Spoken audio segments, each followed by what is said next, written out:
Всім привіт, дорогі друзі! Це Ukrainian Voices, я Кирил Мішалкін. Сьогодні в нас в гостях волонтер, українець Ілля. Ілля, привіт. Добрий день. Ми продовжуємо нашу серію інтерв'ю, подкастів про історії волонтерів, про те, звідки ти, про те, що ти робив в Україні, як ти сюди переїхав, як ти тут знайшов себе. Ну, зараз ми про це і поговоримо. Готовий? Так, Супер. Мені подобається позитив, мені подобається енергія. Розкажи, давай спочатку, звідки ти з України і скільки тобі років? я народився в мальовничому місті Тернопіль. Мені зараз 16 років. Вау. Тобто, скільки тобі років було, коли ти виїхав з України? 15 років. Окей. Не так давно. Ти в Україні, я розумію, що ти навчався в школі. Так, як всі учні. Можливо, якісь інші хобі. Як взагалі виглядало твоє повсякденне життя там? Коли я був маленький, мені сподобалось грати в шахи. Я багато займався шахами, брав участь у багатьох турнірах. Деякі вигравав, деякі програвав, як завжди. Як виходило. Це мені дало багато чого цікавого. Я навчився логічно мислити. Це мені допомогло дуже сильно у школі, зокрема у математиці. Також я зрозумів, що кожна твоя дія Повинна бути продумана наперед. так. І кожна дія має наслідок у майбутньому, тому ти мусиш думати про своє майбутнє. І ось так якось. Пізніше я захопився веслуванням. Я 4 роки займався веслуванням, брав участь у змаганнях на чемпіонаті України. Вау. У нас сьогодні дуже цікавий подкаст, я думаю, буде.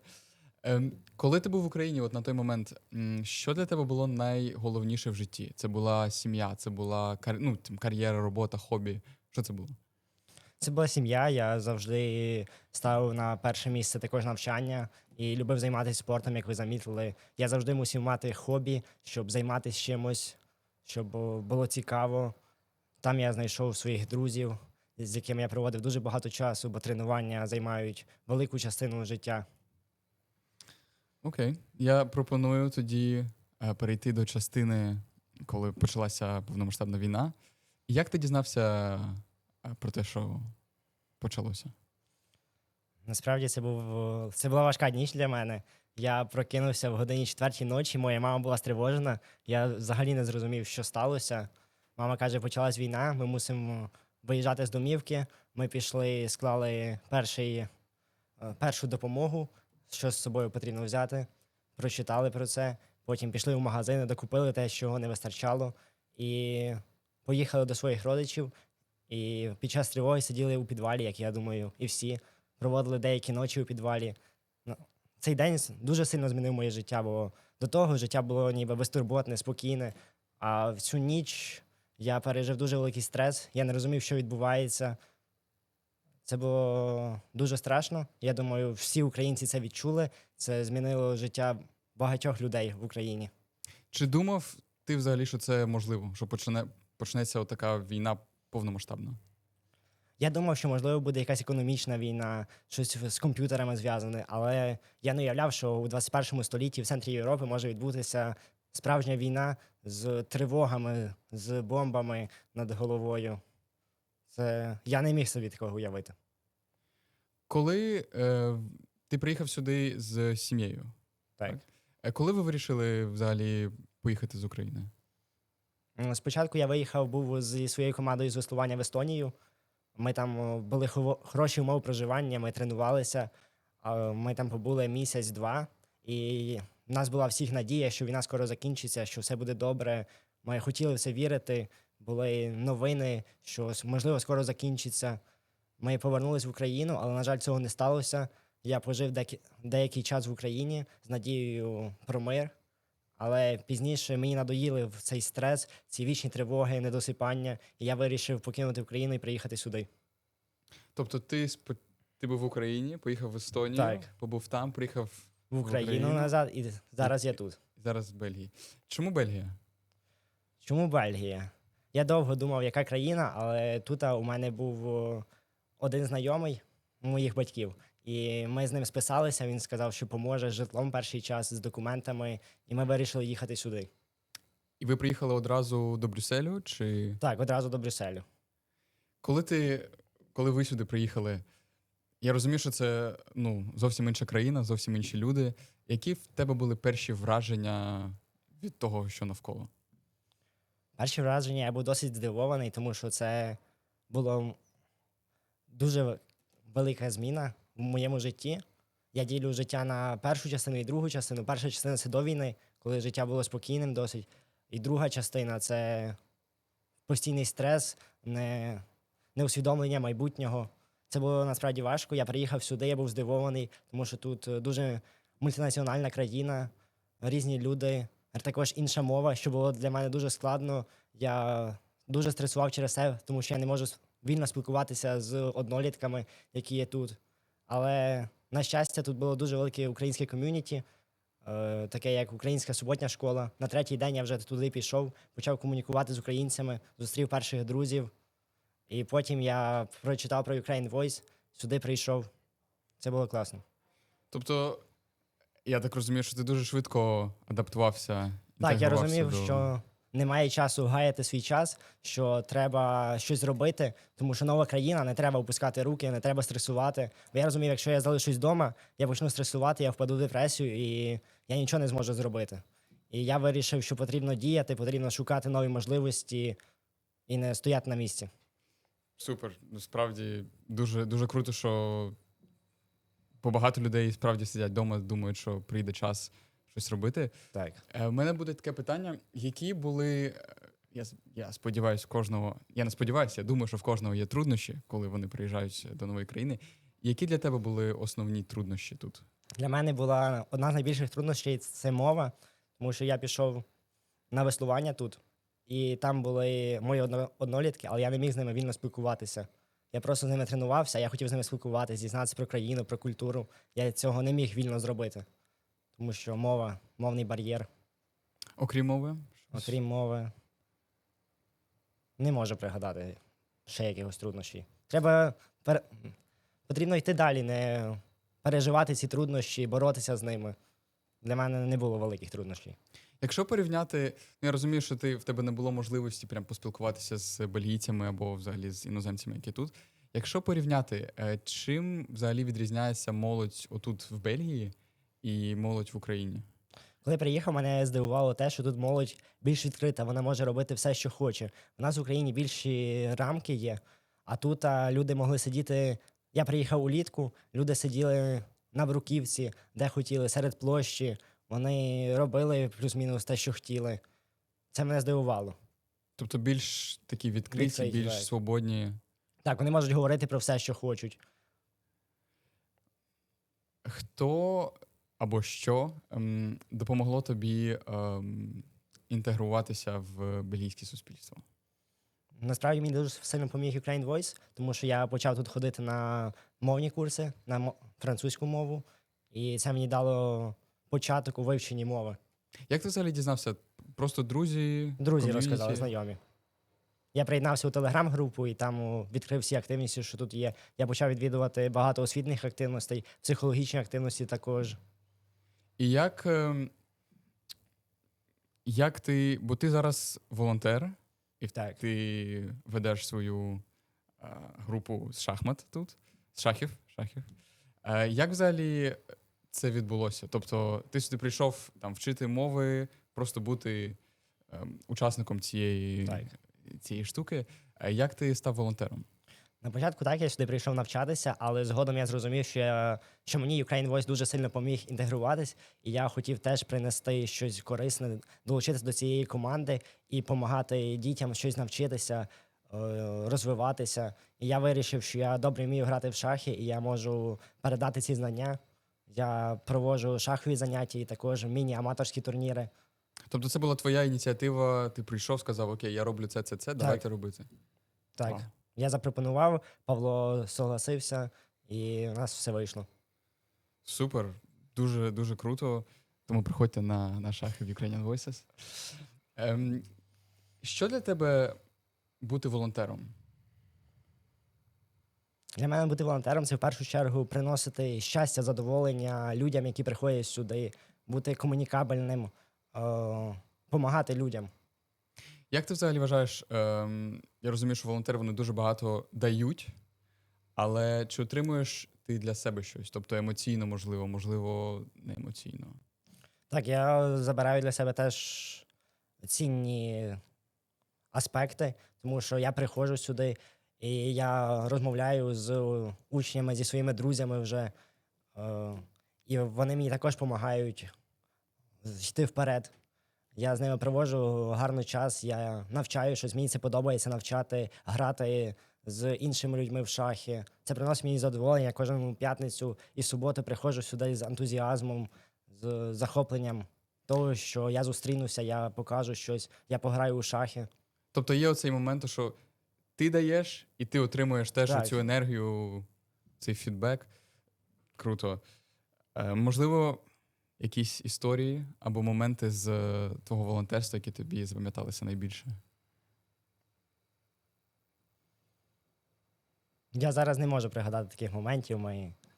Окей, that's fine. Давай тоді, щоб так підгорнути інтеграцію і взагалі всі труднощі, даш 3 поради нашим глядачам, як можна знайти себе, як можна не сидіти вдома, що можна робити, що потрібно робити. Ну, перше, мені здається, саме головне, це потрібно не боятися труднощів, йти у ці труднощі, не боятися, як я колись боявся мовного бар'єру, потрібно вивчати мову, старатися говорити. Є бельгійці, які хочуть тебе зрозуміти, які будуть старатися тебе зрозуміти.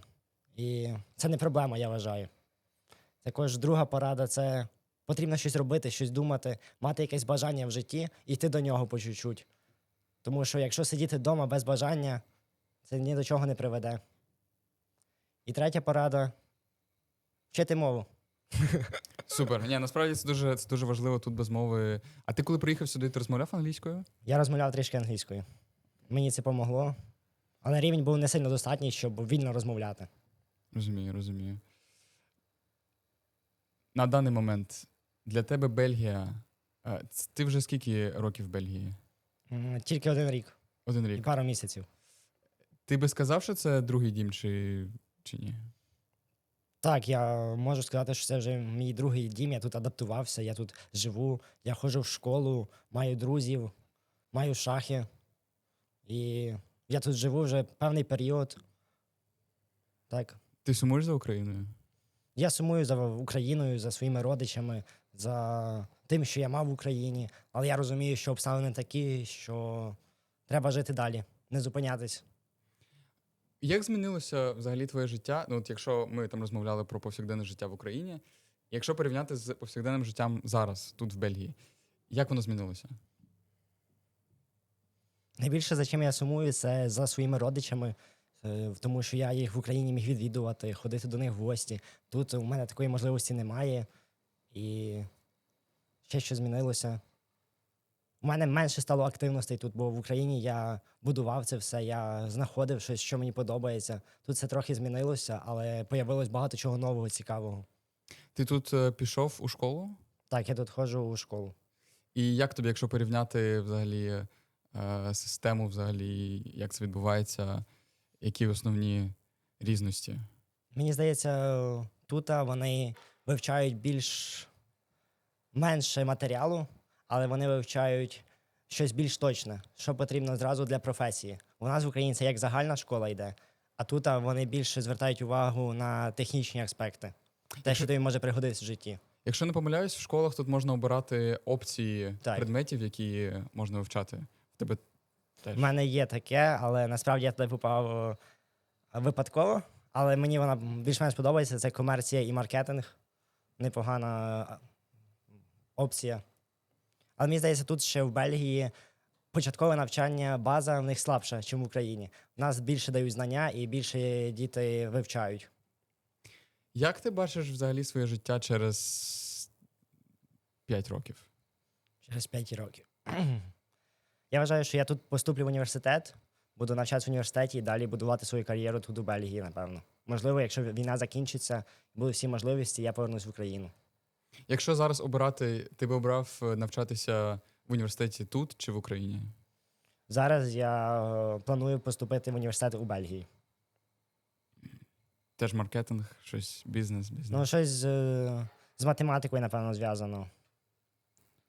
Якщо Ми вже говорили про поради, але давай проговоримо, що ти можеш побажати українцям, які зараз за кордоном, які покинули Україну. Що ти можеш побажати? Я хочу побажати не впадати в депресію, йти вперед, як я завжди кажу, і рухатись, вивчати завжди щось нове, шукати свою ціль, місію в житті і йти до неї. Я розумію, що це для всіх, для нас не дуже простий час, який зараз відбувається. Якщо б ти міг виділити одну річ, яка допомагає тобі не впадати в депресію, триматися, що б це було? Напевно, це шахи все-таки. Я сюди приходжу з натхненням, я проводжу гарний час, і це мені допомагає. Тобто оце хобі, Так, оце мені діло, це яке дає... хобі завжди допомагає, так. Давай тепер проговоримо трошечки про тебе. Твоє життя змінилося. Воно Кардинально змінилося. в багатьох. Як ти змінився як людина? Мені здається, я став більш самостійним, бо тому що тут потрібно було вирішувати проблеми більш самостійно. Проблеми були набагато складніші, ніж в Україні. В Україні до війни життя було безтурботне, майже кожен день майже однаковий, і не було таких проблем. Коли я переїхав сюди, тут появилось багато нових викликів. Нова школа, нові документи. І про це все треба було знавати, досліджувати це, яка школа краща, яка гірша, і вибрати найкраще. От з приводу, я хочу ще повернутися, з приводу школи. Чи було, я розумію, що мова, але чи було складно знайти друзів? Ти знайшов друзів взагалі, типу? Насправді, друзів я знайшов більше в цьому центрі Ukraine Voice. Як я казав, літом відвідував багато активностей, табори, і там я знайшов друзів. У школі з друзями все набагато важче, бо тому що мовний бар'єр, як я і казав. Так, є люди, з якими я спілкуюсь багато часу, але я не можу сказати, що вони мені стали друзями. Якщо б ти міг описати взагалі українське ком'юніті в Бельгії, в Брюсселі, як ти би його описав? Я був дуже здивований, коли я приїхав сюди і побачив таку кількість українців. Я не уявляв, що за кордоном їх так багато і що є таке сильне ком'юніті. Наприклад, Ukraine Voice. Я вважаю, що це дуже класний проєкт, який допомагає справді. Також українська школа суботня. Там навчається велика кількість дітей, які комунікують на українській, які діляться своїм життям. Чи вважаєш ти це невеличкою, можливо, проблемою?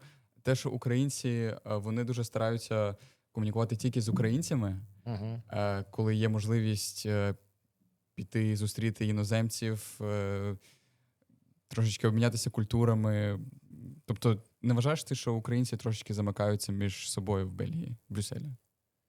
Я вважаю, що це добре, що є українське ком'юніті, яке завжди тебе може підтримати, підказати тобі. Ти можеш завжди звернутися, і вони тебе підтримують. І також, звичайно, що потрібно спілкуватися не тільки з українцями, а якщо ми є в Бельгії, ми мусимо спілкуватися з іноземцями також. Але поки що, як я і казав, є мовний бар'єр, тому старше покоління вивчає мову на курсах і по чуть-чуть починає інтегруватися в це суспільство, спілкуватися з іншими людьми. Я вважаю, що потрібно певну кількість часу, щоб почати спілкуватися досить достойно з іноземцями.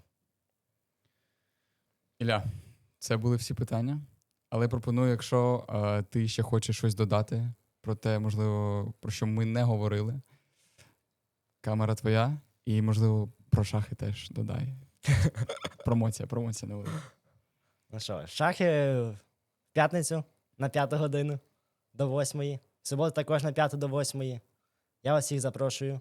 Також я хочу закликати вас, що Україну потрібно підтримувати, не забувати про неї, що там є війна. У нас зараз тут мир, але насправді війна продовжується, вона нікуди не зникла. І нам потрібно наполегливо йти до перемоги. Ілля, слава Україні! Героям слава! Дякую. І зустрінемося в наступному подкасті. Дякую.